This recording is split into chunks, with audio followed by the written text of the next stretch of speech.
高雄捷运生态园区站最近出现机器人伫咧车站甲柜台巡逻，这时机器人会当提供导览，暗时时阵会当伫车站内面巡设备。高雄捷运表示，讲目前这机器人抑搁伫咧检修甲测试阶段，后个月就会当开始提供服务啊。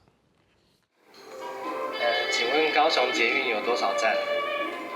银幕内底穿一份制服的耳机人物，听到问题随着甲你应，所以来伊就正做巡查机器人，伫咧车站来来回回顺头看尾，伫咧检查设备。这个甲真人平悬的机器人，最近出现伫咧高雄捷运生态园区站后壁，佮对一位工程师伫咧车站甲柜台巡逻，大家拢对伊不加好奇。对老人家会比较方便，因为老人家可能有时候站铁人员比较忙的话，他还可以就是下来直接点那个机器，会比较方便。白天提供旅客一些相关站内还有周边商圈景点的一些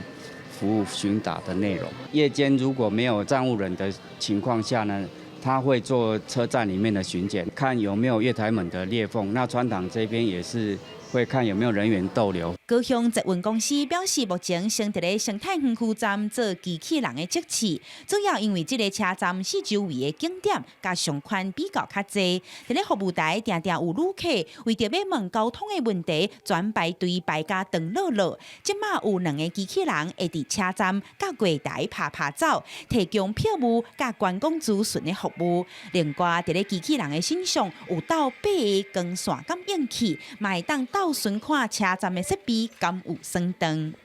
也比较亲切啦，比较刚开始的话会比较试试看，新鲜感比较好。目前包括高雄捷运、松山机场、桃园机场，又搁有松山文创园区，拢有同款的机器人。10月初1就会开始替旅客来服务。高雄捷运公司表示，后续会搁替机器人办号名的活动，希望大家斗阵吉塔卡，替伊号一个好听、搁好记的名。记者柯昭阳高雄报道。